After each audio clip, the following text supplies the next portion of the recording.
Thank you for tuning in to the Andrew Tate Show by GSMC Sports. I am your co-host, Sarah. I am joined by Tate, of course. We have a great show planned for you today. In segment 1, we will be remembering Bill Walton, the life and legacy of Bill Walton. Segment 2, we are covering Game 4 of the Boston Celtics versus the Indiana Pacers. Segment 3, we're moving on to Jim Harbaugh and some new revelations in a recent book.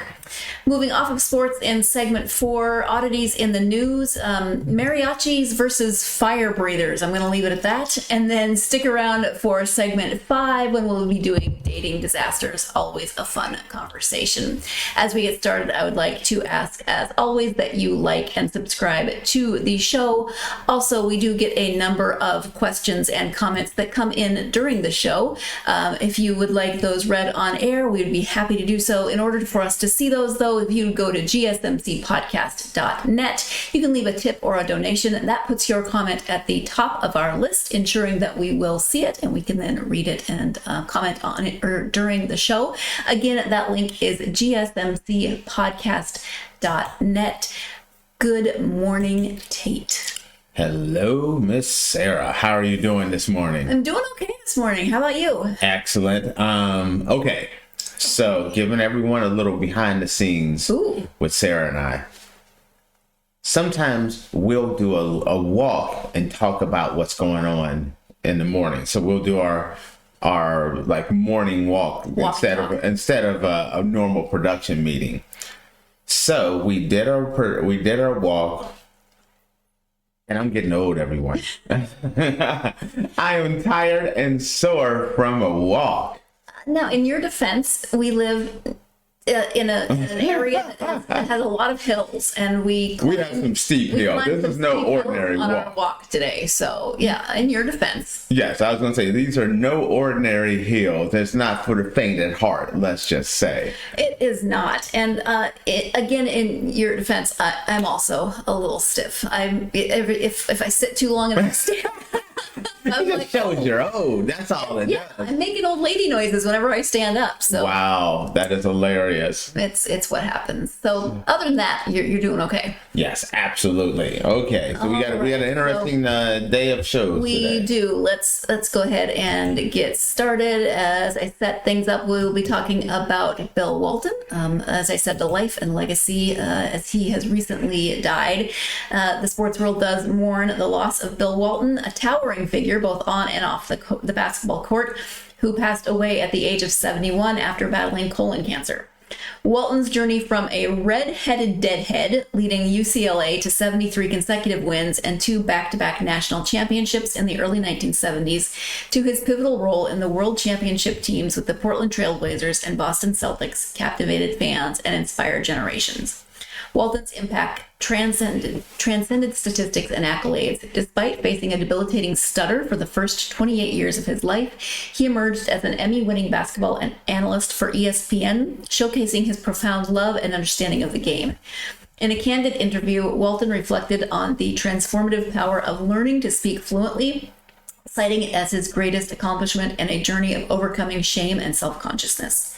Beyond basketball, Walton embodied the essence of a Renaissance man, engaging in discussions ranging from philosophy and literature to his great love for music, particularly the Grateful Dead.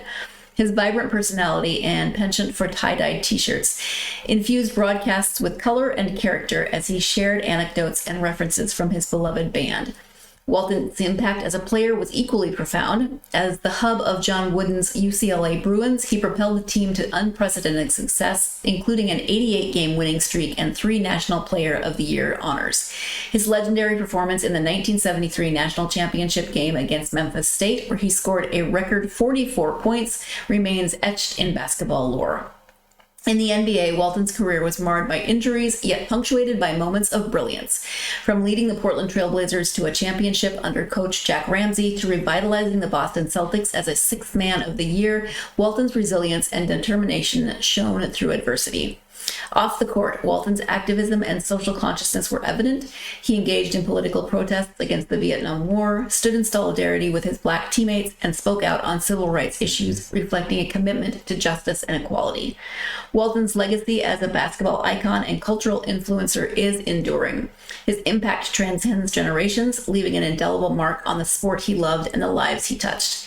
As the sports world pays tribute to a true legend, Bill Walton's memory will live on in the hearts of fans and admirers worldwide. And I just got a tiny little bit teary on that, Great man. Can I just say before you go I so enjoyed reading about his life. He was such a colorful character, and the quotes were my favorite. So I just took one. And one quote of his was, "Come on, that was no foul. It may be a violation of all the rules of human decency, but it's not a foul." I think about, like, when I heard he passed, the first thing popped in my head is when he's talking about Shaquille O'Neal, and he's like, "Throw it down, big man, throw it down." So that's what made me think. Such a character. Yes. Okay. So it's kind of weird to this whole situation and the reaction from talking about Bill Walton. I'm a kid of the 80s, which makes me a little older than most of our audience. And I'm a huge Laker fan. I was also a Dr. J fan as well. And Bill Walton was with the Boston Celtics and Larry Bird, and it was either you were a Laker fan or you were a Celtic fan, but you couldn't be both. As a kid, I didn't pay attention to basketball, but I knew that. Yes. I knew that you were either like Larry Bird or Magic Johnson. I knew that. That's crazy. So Bill Walton was with the Celtics. I was never a big fan of his. As a kid, you're not as informed as you are. So it's like, this old guy, he's all broke down. He has all these injuries, and they're raving about how great he is. And I'm like, Magic and Worthy and Byron Scott and Kareem. That was my court. And as I got older and Walton retired, and then I started learning more and more about him. And the guy that played against my team that I wasn't a fan of, I slowly started becoming a fan of, to the point where it's just like, man, I love Bill Walton. It's like awesome seeing Bill Walton covering the games, like I was just talking about, like, throw it down, big man, and all the weird things he used to do, and all the the tie-dye shirts. And when I found out he passed, it was incredibly sad to me, because I look at him as one of those guys that really loved life. And you could see that he loved life, and he was living he was living his best life. There's very few superstars in the world. Most superstars are defined by their basketball career. Yes, we're celebrating Bill Walton, a player, but we're more celebrating Bill Walton, the man. As we think about him, I think more about Bill Walton and how he loved life, how he loved the Grateful Dead. He used to talk about the Grateful Dead and his standing up against the Vietnam War and standing up for civil rights. Even backing some of his back then, it wasn't like it is now, where players are very tight. It was either teams weren't friendly, but Walton still was a big supporter, just like Kareem was, for civil rights in the Black community, and never was apologetic about it. He stood on what was right. And that's what made me respect him so much. And then just seeing him just have so much fun, covering the games, talking about the games, and things like that. And you look at a guy that was known originally as a basketball player. I don't think of him as a basketball player. I think of him as a great personality. His life was bigger than his basketball career. Now, his basketball career was no joke. National championships in college, NBA championships in the pros, part of the 50th anniversary team, the 75th anniversary team, one of the all-time great big men. And he did all of that. And even when he passed, I don't think about him as the basketball player. I think about him as this great man who loved his family and lived like a larger than life, life, just in general. So I just thought that was, something to say about Bill. When you're covering sports and someone passes, sometimes you don't really want to cover and talk about someone passing. But with him, I kind of felt like it's only right to talk about a great man who did so much and so inspirational to so many. Go ahead. I just the fact that he overcame a stutter in order to be an ESPN announcer, because to be an announcer on ESPN during games, that's so fast paced, and to overcome that kind of difficulty with speech is really impressive. I saw a quote, and I'm going to paraphrase it because I don't have it in front of me, but he said something like English was his fourth language after stumbling, bumbling, fumble. It's something along that line, but to me that's impressive. It is, because as a matter of fact, by the time I started watching him, he's a lot older than me. And so he had already worked through the whole stutter thing. So I didn't even know that he had a speech impediment or an issue until after he passed. That shows like how impressive this guy was. Sometimes you see athletes that just overcome impossible odds, and he's definitely one of them. You could have easily ended things with great basketball player. That's the start of his. When you start talking about him, you start off with the basketball player, and then you go into who the man was. And the man was, in my opinion, greater than the basketball player. I'm sure there's going to be many, many tributes going throughout this whole week as people remember him and his legacy in the basketball world. So we are going to wrap up this segment. When we come back, we'll be covering Game 4, Boston Celtics and Indiana Pacers. I know Tate has some thoughts, so stay tuned. You are watching the Andrew Tate Show by GSMC Sports, and we will be right back. I feel like I'm losing my mind. Is everybody in the world blind? Please, Lord, give me a sign. A sign. I feel like I'm losing my mind. Is everybody in the world blind? Please, Lord, give me a sign. A sign.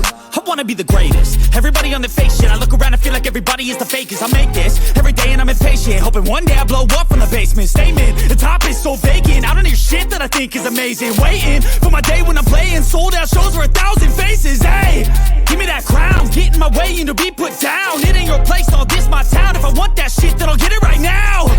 I'm losing it, the noose it fits, I'm losing shit. A stupid myth, you choose to live or choose to dip. You choose to fight or lose your grip and lose a gift.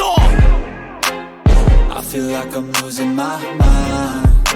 Is everybody in the world blind?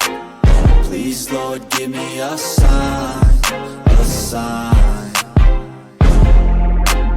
I feel like I'm losing my mind. Is everybody in the world blind? Welcome back to the Andrew Tate Show by GSMC Sports. In segment 1, we were remembering the life and legacy of Bill Walton on his death this week. We are moving now into our next segment. As we do that, though, I do want to remind you that we get a lot of questions and comments during our shows, and we would love to engage with you. To ensure that your question and comment gets seen, please go to gsmcpodcast.net. You can leave a tip or a donation, and that will put your comment at the top of our list, ensuring that we see it so that we can engage with that comment or question. Again, that is gsmcpodcast.net. And now we move into last night's game between the Celtics and the Pacers, Game 4. It was a Game 4 showdown where the Boston Celtics showcased their championship pedigree by clinching a spot in the NBA Finals with a 105-102 victory over the Indiana Pacers. The game was a roller coaster of emotions, with both teams trading baskets and momentum swings throughout. However, it was Derek White's heroics that stole the spotlight, as his tie-breaking three-pointer with just 43 seconds remaining proved to be the decisive blow that propelled the Celtics to victory. White's clutch shot epitomized the depth and resilience of the Celtics roster. Despite a relatively subdued performance earlier in the game, White stepped up when it mattered most, showcasing the unwavering confidence and composure that has become synonymous with Boston's playoff success. His game-winning shot will undoubtedly go down in Celtics lore as one of the defining moments of their postseason journey. However, White was not the only hero for Boston on this night. Jaylen Brown, who was named the Eastern Conference Finals MVP, delivered another stellar performance with 29 points, 6 rebounds, and crucial defensive plays down the stretch. Brown's leadership and determination were instrumental in guiding the Celtics past the resilient Pacers and into the NBA Finals for the second time in 3 years. Joining Brown in the spotlight was Jason Tatum, whose all-around brilliance was on full display with 26 points, 13 rebounds, and 8 assists. Tatum's ability to impact the game in multiple facets further underscored Boston's versatility and firepower, posing a formidable challenge to any opponent they may face in the championship series. The victory over the Pacers was particularly sweet for the Celtics, as it came exactly 1 year after their heartbreaking defeat in Game 7 of the conference finals against Miami.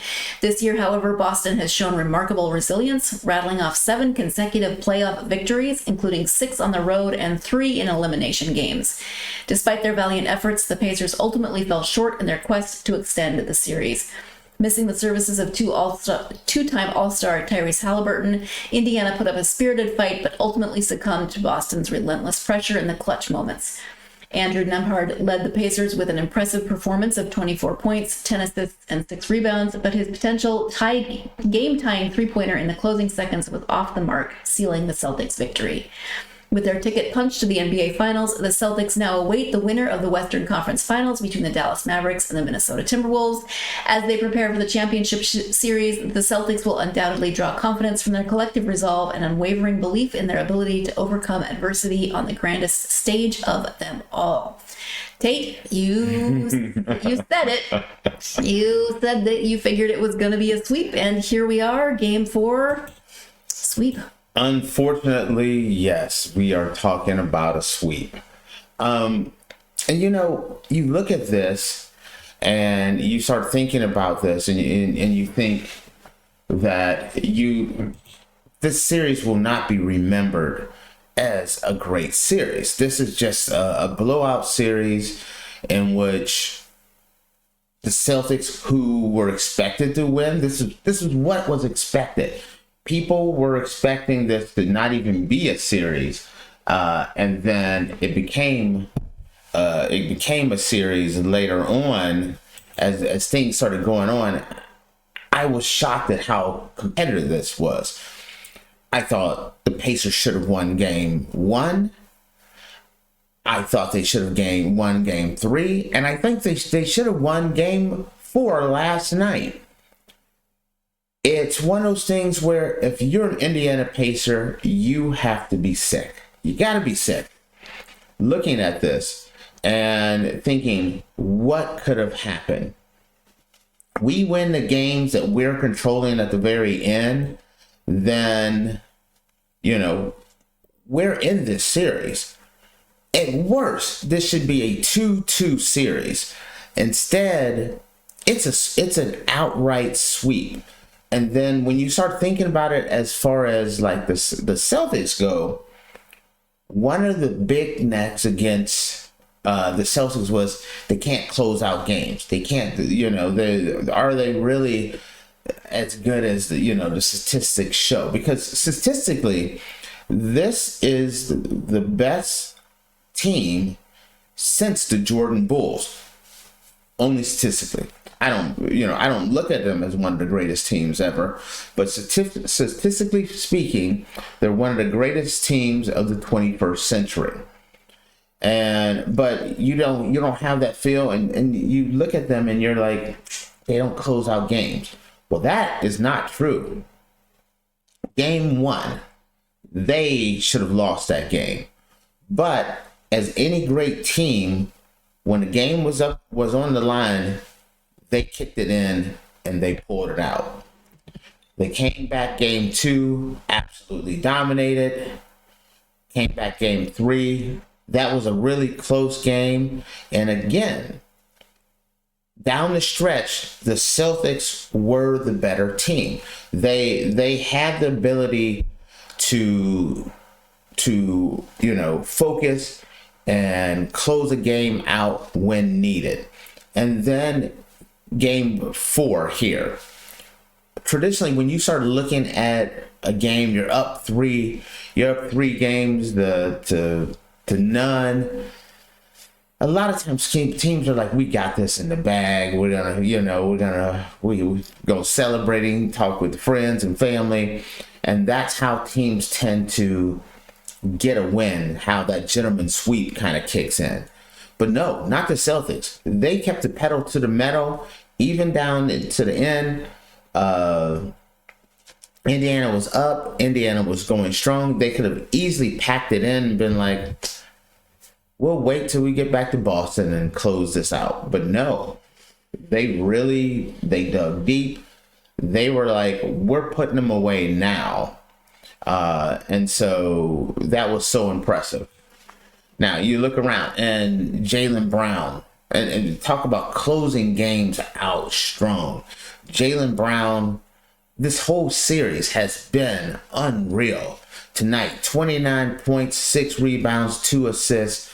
But his factor, having to deal with him on the court, Indiana just did not have an answer for him.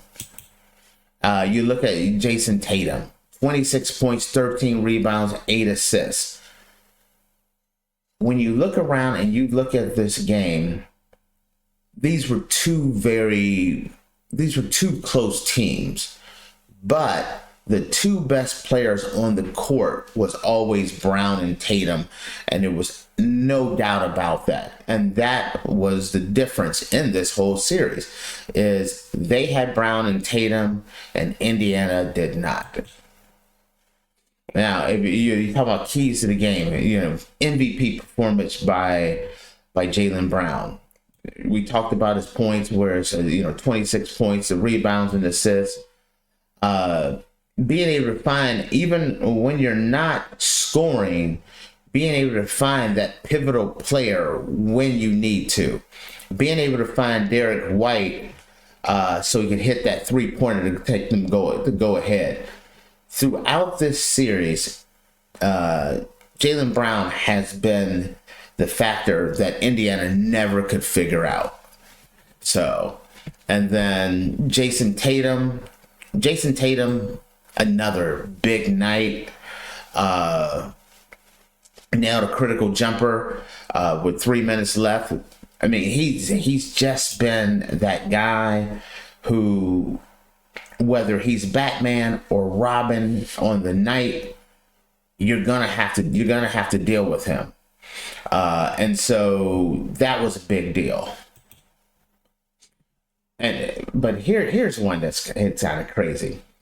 Derek White. You don't think about, the Celtics. Who's gonna have a big night? Who's gonna have the big moment? You don't say Derek White. Especially up until that point, he was 0 for 7 from 3. So it wasn't like he was a guy that was like, oh, we got to get it to the hot hand or anything. But he came up with a solid 16 points and a clutch 3-pointer with 43 seconds on the clock to kind of close this game out.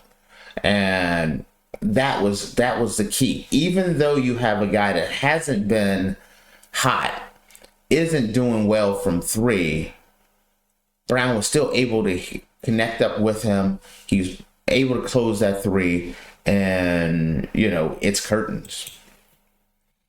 And then you talk about the team effect.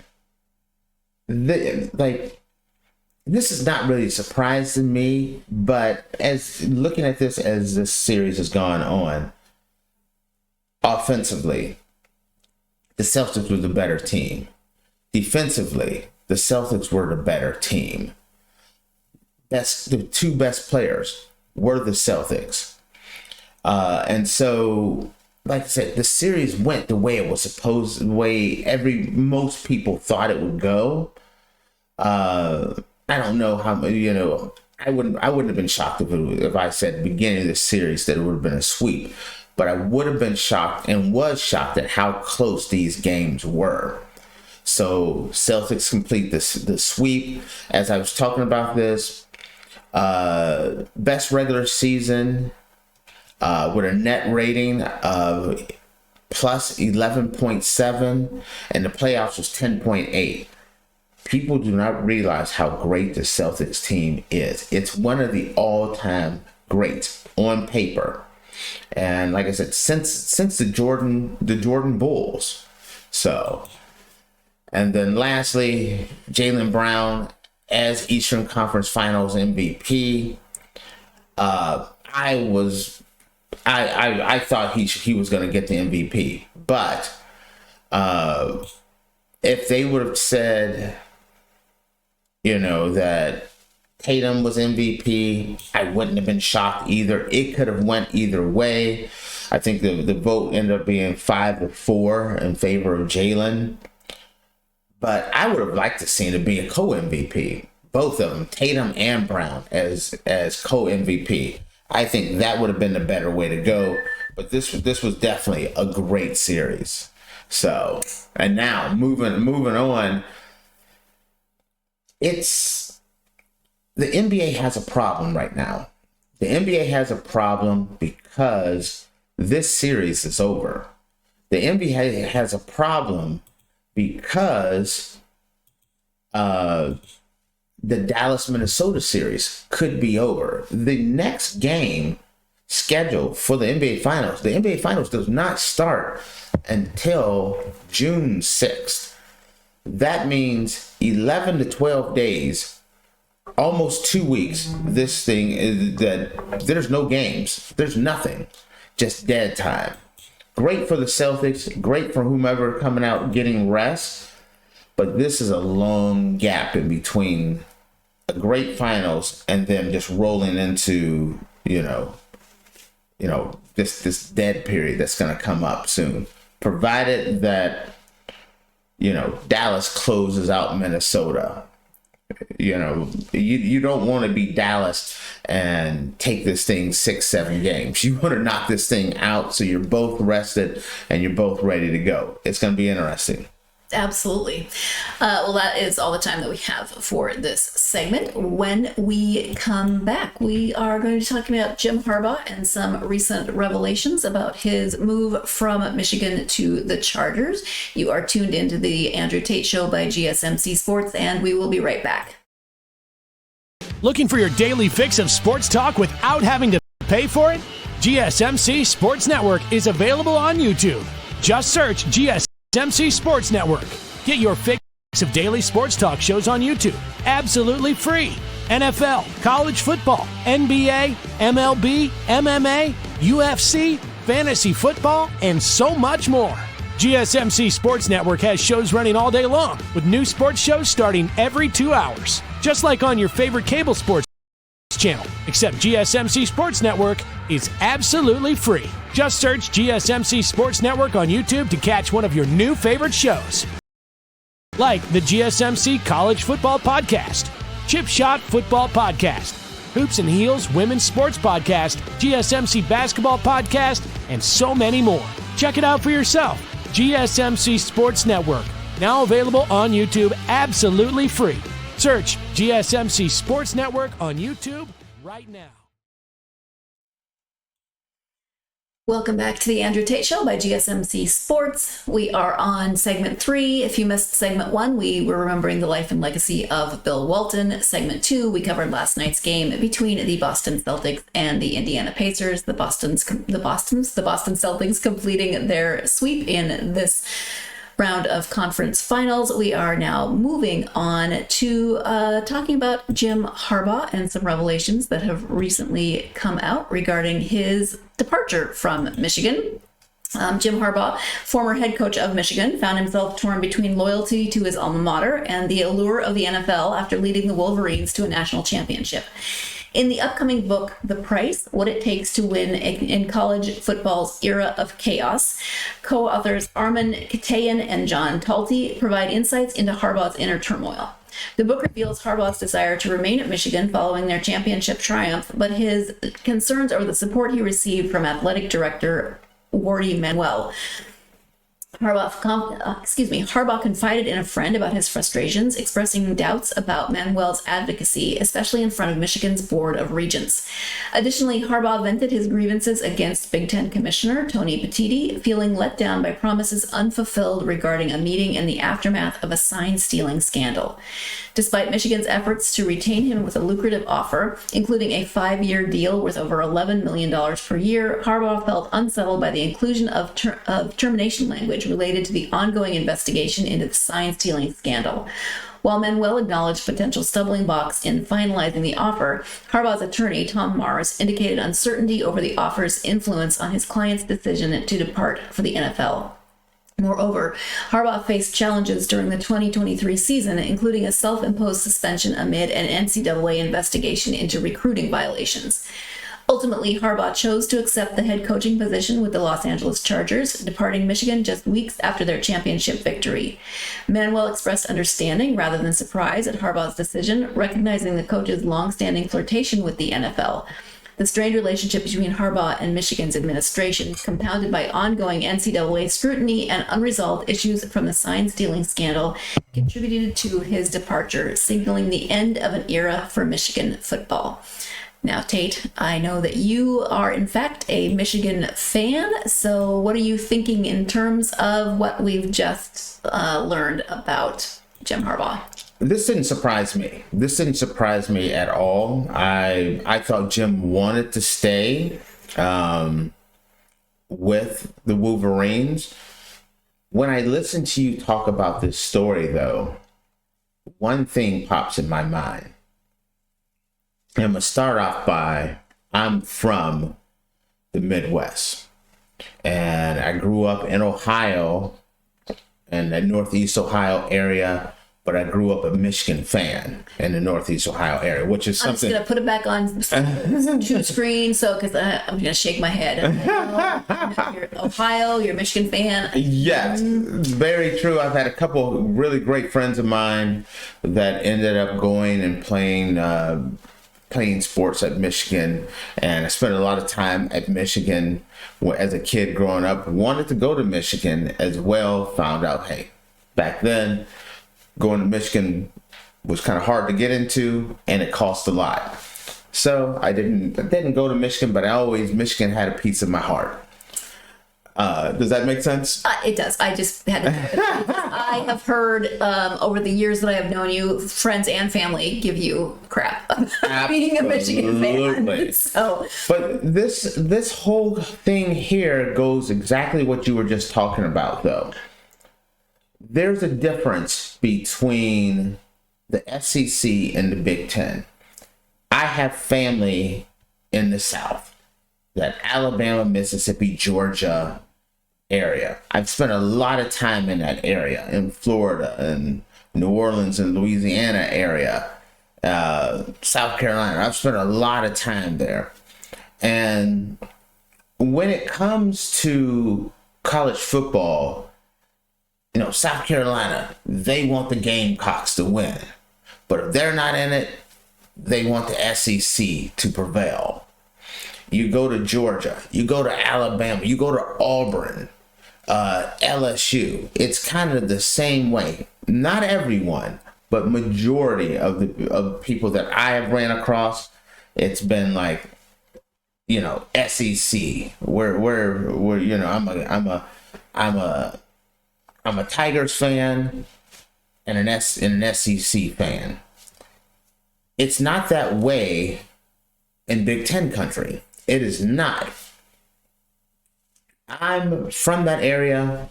When the playoffs were coming in, I flew in to Ohio. I'm in Ohio.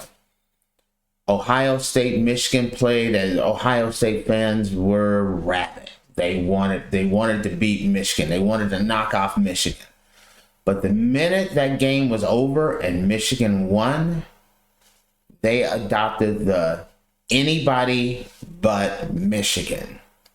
Anybody but Michigan. They wanted Georgia. They wanted Florida State. They wanted anyone who could knock off Michigan. I spent a lot of time around Penn State fans. Anybody but Michigan. Iowa. Anybody but Michigan. And it's not just Michigan. They don't want Ohio State to do well. My approach has always been, if Michigan's not in the national championship, I'm rooting for the Big Ten. Most people are not that way. And that's kind of the way I felt this kind of went down. I kind of felt like a lot of the chancellors and other presidents were so hell-bent on punishing Michigan instead of stepping back and saying, okay, this situation is not the way it's the way it's being portrayed, but we have to protect the Big Ten first. It wasn't that way. The Big Ten, it felt like the Big Ten, or a lot of the different chancellors from the different schools, wanted to punish Jim Harbaugh and wanted to punish the Michigan Wolverines. And so it felt like it was Michigan versus the Big Ten.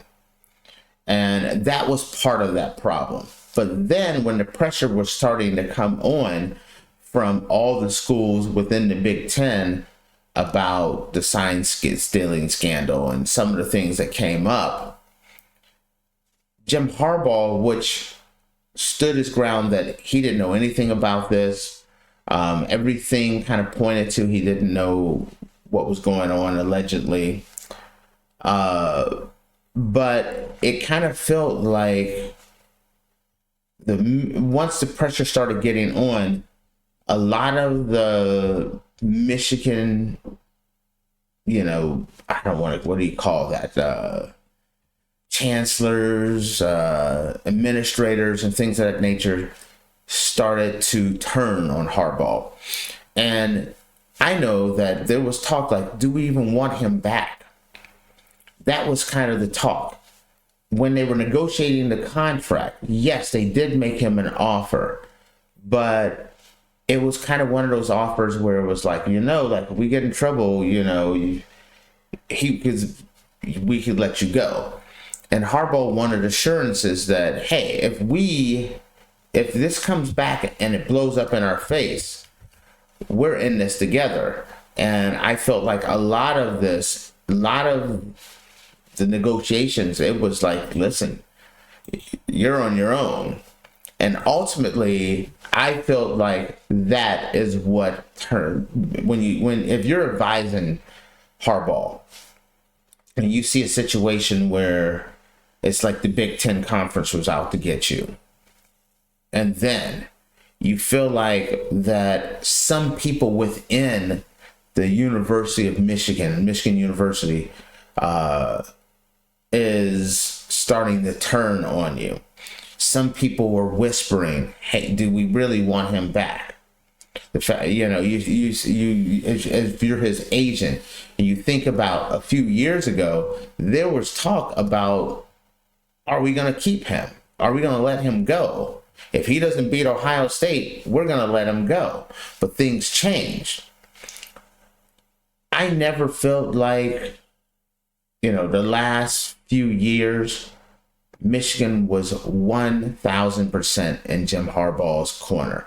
I felt like there were some people and the majority of the people were pro Harbaugh, but there was a small group or a group that was thinking about life without Harbaugh a lot sooner than it should have been. I would have loved to see Jim stay and run this back and maybe try to repeat or keep on. It was kind of like there were some people within the Michigan brain trust, let's say, that was like, we got a national championship and we can part ways with Jim Harbaugh. Let's do it. And I felt like that was unfortunate. It was a roller coaster of a season, though, because you had the sign stealing issue, you had the suspension, you had this, and then they won the national championship. So you had these lows, and then you had this massive high, and then it's in some ways it's understandable that just a few weeks after that he did decide to leave. I mean, it's sort of sad in some ways as well, but understandable. If you're a chancellor or someone at Michigan, and you have a guy that has turned your program around, where Michigan was down, he came in and brought Michigan back to prominence, and it should have been everyone is lockstep in one mission, making sure we keep Jim Harbaugh, making sure we keep this rolling for years to come. I never felt like that Harbaugh is going to retire like Nick Saban as coach of the Michigan Wolverines. It was, he's going to be here a year or two. And I also think, because I know people listening to this are going to be like, well, he flirted with the NFL numerous times. My question is, when you feel like there's a subset within your organization that may not want you there, you have a conference where it's kind of like sometimes it feels like the Big Ten is for themselves and not the organization as a whole. Like I said, anybody but Michigan. That's the way, you don't understand. From the area, you don't know how many people that I talked to that was like, absolutely not. I am not rooting for Michigan. I don't care who wins the national championship as long as Michigan doesn't. They were disappointed this year. Right.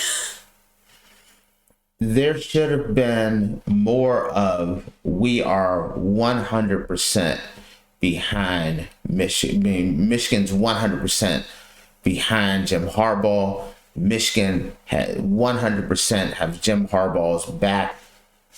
I felt like it was like Michigan 75% has Jim Harbaugh's back, but there's a little 25% that's like maybe not.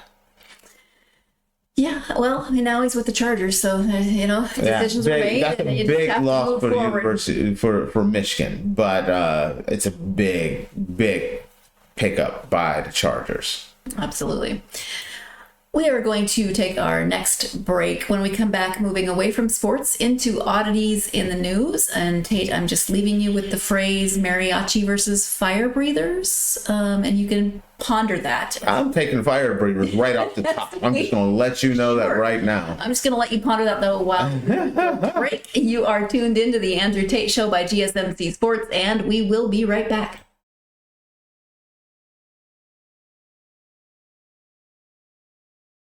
The best and latest podcasts available anywhere. Go to the podcast app on your cell phone and type in GSMC to access free content-rich podcasts on health and wellness, book reviews, sports, entertainment, relationships, social media, movies, technology, finance, and even weird news. Subscribe and download the GSMC Podcast Network's family of shows.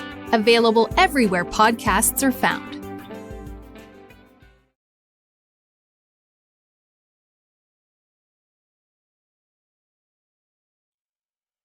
Welcome back to the Andrew Tate Show by GSMC Sports. And Tate, I left you with that phrase, mariachi versus fire breathers, that you automatically took. I'm taking fire breathers every single time.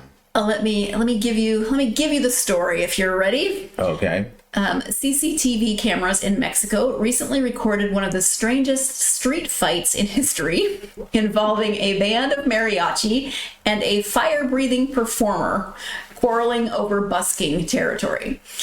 They say life is stranger than fiction, and a short video clip captured by surveillance cameras in the Mexican city of Morelia proves it. Not even the brilliant Quentin Tarantino could have come up with the idea of a fiery street fight between a group of guitar-armed mariachi and a street-performing fire breather in broad daylight. But that's exactly what occurred at a busy intersection in the Mexican capital. The viral video shows a man being chased by a mariachi, then put in a headlock until more mariachi arrives. They punch and kick the man, but then he turns the tables on them as he starts blowing plumes of flames at them, literally setting them ablaze. Not the kind of thing you see every day. The bizarre incident occurred outside a taco restaurant called El Inferno and was caught on camera by surveillance cameras. Otherwise, few would probably believe it actually happened. The fire-breathing performer was the only one who went to the hospital to have his wounds treated, but the footage shows at least one of the mariachi being set ablaze by the enraged fire breather. The members of the mariachi group were all wearing shirts, and their clothes quickly caught on fire.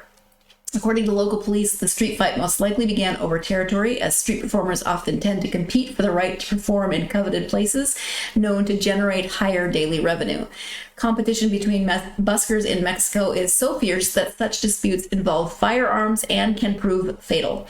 This is one of the very few cases, if not the only one, where fire breathing was used as the weapon.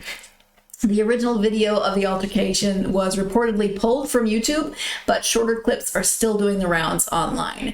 Now, because that was pulled, I couldn't find a lot of, we didn't have a slideshow for this, but I do have one grainy picture for you. Let me just bring that up, and if I can click the right thing, there we go. And there you have it, mariachis. You do see a guitar in there somewhere, but then fire breather. Okay, I'm over here singing in my head right now. Burn, baby, burn. Mariachi on fire. Wow. That's what was going on in my head as you were doing this one. And knowing you probably made up a whole set of lyrics because that's just how you are. So yeah, like I said, it's just this grainy image, and it doesn't. I don't have a problem with this image. This image gives enough details.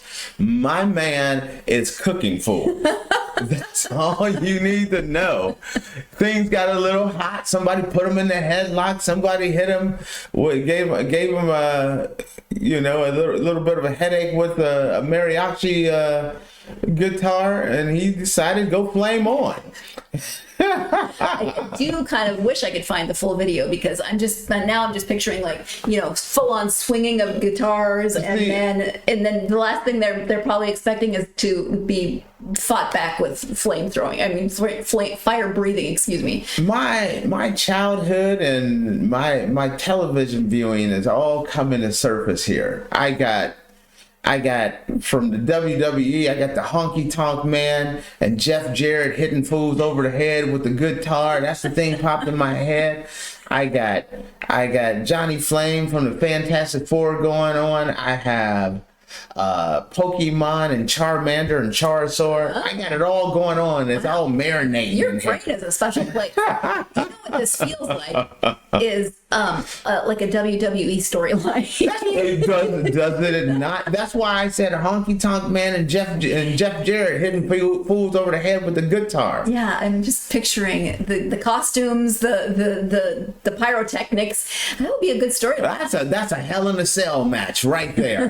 For those who know, okay? But I got to give my man, because, you're in trouble. Before, he didn't go, sometimes people choose violence. He didn't choose violence initially. The mariachis came over there. One guy put him in a headlock. Another one was about to bust him up with a guitar. What did he have to go to? He went flame on. Next thing you know, Right. And see, the thing about it is that's impressive is you got one fool on fire, and you can tell he fired a shot over there on the ground. Yeah, the ground is on fire. I think that was a warning shot. That ground, where the ground is on fire, I think that was a warning shot right there. And you think about mariachi clothing. There's a lot of loose little tassels and things like that. That's stuff. Ruffles, I think. Yeah, ruffles, some lace. All that stuff is flammable. The interesting thing, though, is from this picture, you would think the fire breather definitely seems to have the upper hand, and yet it's the fire breather who's the only one that did go to the hospital because of those injuries. Yeah, they got guitars and trumpets to bust you over the melon with. You know, whack. Yeah. In time, you know, that would have been good. Playing. You know, that's just letting you know. There's 5 of them, and it's just him and his flames. But he did the one smart thing. If you grew up and you've ever been in a situation where you're fighting more than one person, you got to make a business decision. You got to make that decision that there's one guy that's going to catch the pain. You know, the one guy that you're going to put all your effort into whooping his butt with the hopes that the rest of the friends don't want the same treatment and they bag off. And that's what my man Johnny Flames did over here, mariachi extraordinaire flame broiling. He made a business decision to marinate and flame and roast one mariachi guy with the hopes that the rest of these guys would pull away and leave him alone. Now, it don't sound like it quite worked because it sounds like he got beat down and actually had to go to the hospital as well. But yeah, I'm with you, Sarah. I would have loved to see this video. I'm just picturing the thought process. So you are surrounded by angry mariachi, guitar wielding mariachi, and you're in a headlock, and you're thinking, this is not good. But then suddenly you realize, wait, I can blow flames. I have the ability to breathe. Yeah. Okay. First off, I'm thinking he probably saw 5 mariachis, and normally, Well, it was just one, and then they kept coming. well, I'm just saying, you see someone in a mariachi outfit, you're not thinking like, oh, this dude can kick my butt. You know what I mean? When have you seen a mariachi that you're like, man, I'm glad he's blowing on that horn because you don't want to catch a fade with him. I don't want to judge. Oh, I'm judging. Okay. I'm not getting beat up by a mariachi. Now you can go home and change, and then we can discuss this. But I'm fighting extra hard to be in a mariachi outfit with the hat included. But I do love the fact that my man went and realized, because you gotta pour that stuff in your mouth, light it, and then blow it out. Yeah, I don't know the exact process, but And yeah. you get a little confused and get nervous. You may end up taking it down the wrong way. Now, what's interesting about this picture to me, I mean, there's many things interesting about this picture to me, but if I am one of the people and I've just seen my fellow musician get lit on fire by this fire breather, I'm not standing around looking. I'm gonna run the other way. Oh no. Let me like wait. You pause and you look like, did that really happen? Okay. Did my man just go up in flames? Did you just blow flames at him? I just want to make sure.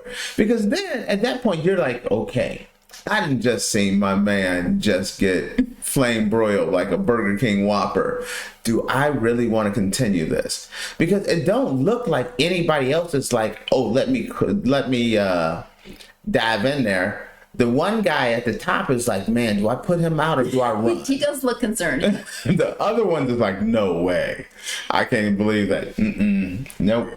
The article indicated that this is not this, but arguments between street performers are common. And I'm thinking now in the U.S., I know a lot of people who have police scanners, right? And they'll listen to the police. And I don't know, maybe it's the same in Mexico, but I'm just thinking sitting at home, listening to my police scanner.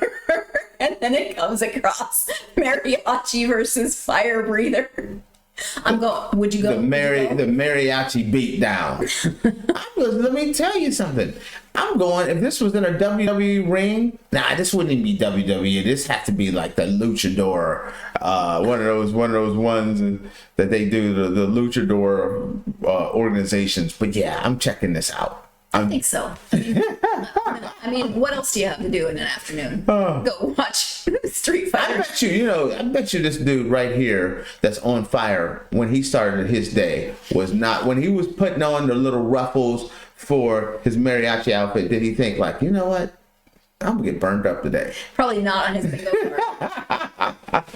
I love it. Okay. All right. Well, we will discontinue this conversation and take our final break of this episode. When we come back, one of our favorite topics, which is dating disasters or dating horror stories. There's, again, another topic that we are never going to run out of material on because there's a lot of stories out there that are from mildly amusing to just downright crazy horrifying. So you are tuned into the Andrew Tate Show by GSMC Sports, and we will be right back.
Welcome back to the Andrew Tate Show by GSMC Sports, and I just leave this picture up to remind you where we have been. Actually, this could be a dating horror story if you didn't know what was going on. Wow. And I left it up. I could have just come back and put this up, but see, that's not going to go with what we are talking about here. Let me turn off that and turn on the next part. So this is from somebody telling his experience. We met at a local pub for a few drinks and we get chicken fingers. The conversation is terrible, and I notice she's taking the chicken fingers and ripping them up in her hands and putting the breading in her huge purse. So naturally I call her out on it, and she smiled and said, "Oh, I'm just feeding Sammy," and pulled out a fat chinchilla from her purse. She plopped the thing in the middle of the table and it just kind of chilled out. I played with the chinchilla a bit and she kind of got mad at me for playing with it and put it and back into the purse it went. I was ready to call it and leave, but she mentioned she could go for some ice cream and I was cool with it. So we go to Ben & Jerry's. We get to talking about tattoos and piercings, and she tells me she has nipple piercings, and I'm like, oh. And then she pulls down her shirt in the middle of Ben & Jerry's at 8 p.m. and shows me her nipples. I just kind of poker faced. So then I decided to walk her to her car. She kiss attacks me, and well, she was kind of cute, so I made out with her, sort of. Her lips were tense the whole time, and she licked my teeth.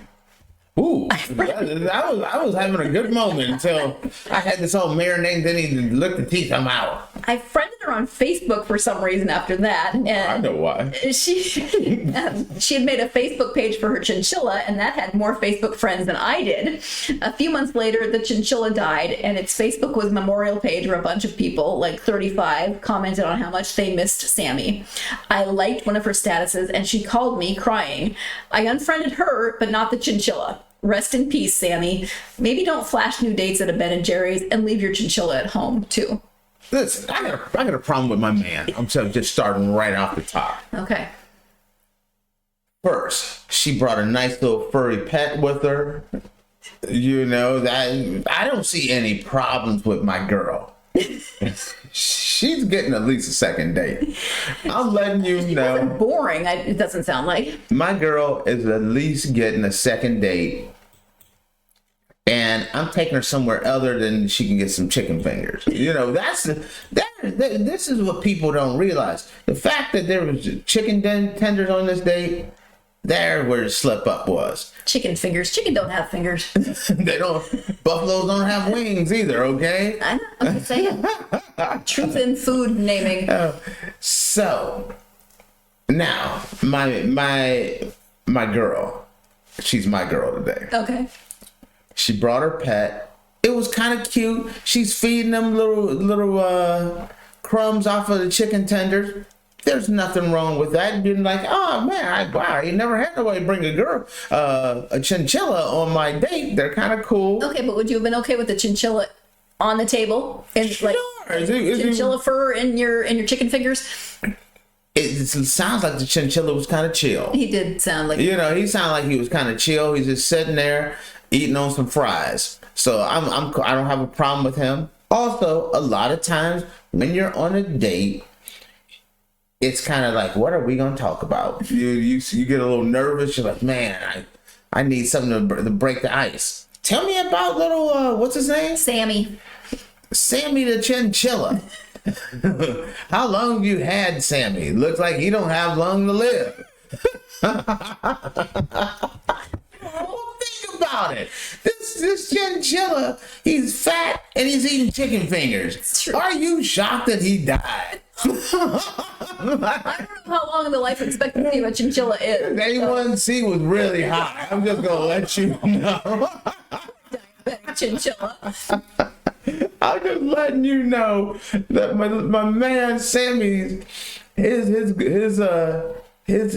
weight was probably a little bit past. They called him kind of fat and big boned already. Am I right? He did. Are you surprised? Mm-hmm. Now, second of all, she's talking about nipple piercings, and okay, I know. You think like, oh, really? And you're hoping maybe you'll get to see them one day. And she's like, nah, surprise, here you go. You know what I mean? That is another one. That may even get her second. The chinchilla gets the second date. She gets the third date on you know, hit them with the piercing. Okay, but where does the teeth licking fall into that? Does that take a point away? Yeah. You were a little grossed out. You know what? I'm sorry. I was kind of into her, but you know, I wasn't planning on buying no rings or anything. But the licking my teeth, that's girl. Yeah. So you know, I used a little Colgate before the date. I'm understanding, but don't be licking somebody's teeth on the first date. That's like a fifth date kind of thing. There needs to be more than the chinchillas and flashing before you can start licking on somebody's teeth. That's all I'm getting at. So if I can summarize for you, chinchilla's good. Chinchilla's 2 thumbs up. Chicken fingers good. Chicken, who don't like chicken fingers? Especially a chinchilla eating chicken fingers. That's a win, okay? You didn't mention it, but Ben & Jerry's ice cream, good. Exactly. Flashing, good. So overall, for you, this is not a dating disaster. She's, like I said, up to about 4 dates. The 5th date, this is when you pull the ripcord because she's a teeth licker. You're like, I really like you, and I think your chinchilla's awesome, but the teeth licking, I can't. Yes, I'm letting her go after the 4th date because up to 5th, you don't lick nobody's teeth until at least 5th date. That's my thing. She didn't went too far. So my theory is, looking at this, I think my man had a little issues because he had a problem with her flashing. And I'm not, listen, ladies or gentlemen, whoever y'all are that like to do the flashing, you know, I'm not passing judgment. I'm just saying he seemed a little prudish because he didn't already advanced the dating to the fact that he got to see the full chinchilla beforehand, before anything had progressed. My only problem with her was the licking of the teeth, and I just kept my mouth closed. Nope. How you doing? Let's shake hands. I mean, okay, the flashing, I can't pass judgment. Okay. Been there, done that. But I mean, it's Ben and Jerry's. Be careful where you're flashing. You know, you don't want to traumatize the family next to you that has 4 or 5 children with them, and then they're like. And he gets bonus points. He didn't get like the cheap Walmart brand ice cream. He hooked the girl up with Ben and Jerry. Like I said, a little chunky monkey. Yeah, there we go. The second time you've referenced Chunky Monkey. You know what I mean? Yeah. So you got quality ice cream. You got a cool pet. You got a little surprise. Bonus plan. You got chicken fingers. That's a successful night. If I can get that on a first date, if you can knock all 4 of those off on and you know what? Even though the teeth licking thing might not be my thing, technically speaking, that's a progression. You got 5 checks off your bingo card. That woman gets a second date. No. And the fact that you unfriended her, you can't be my friend. But you didn't unfriend the chinchilla even though it died. Right. But she called you up crying. You're like, get off the phone. Sorry, I want to look at chinchilla pictures. Oh. I can't hang with this dude. I can't get behind his mental process here. Okay, so for you, this is an okay first date. So do you have a first date that something specific happened that you said no?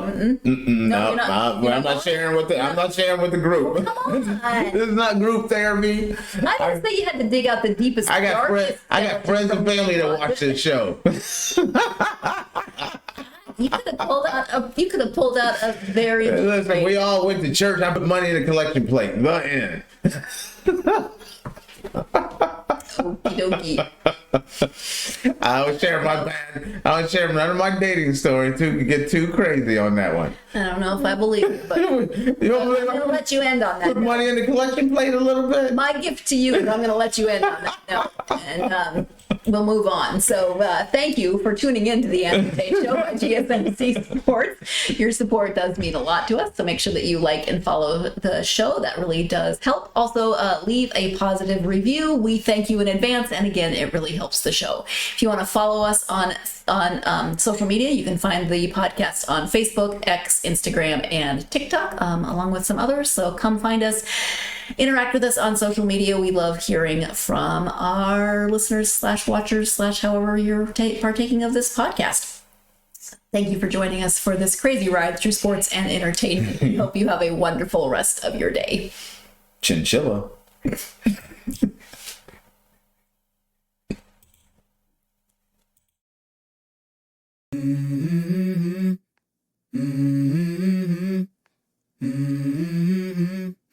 Let's go. I wake up to a little bit of drool on my pillow, feel like it's gonna be a bad day. Yeah, I'm tired of shit, and the coffee ain't hit yet, damn, ain't that great. I don't wanna go to work.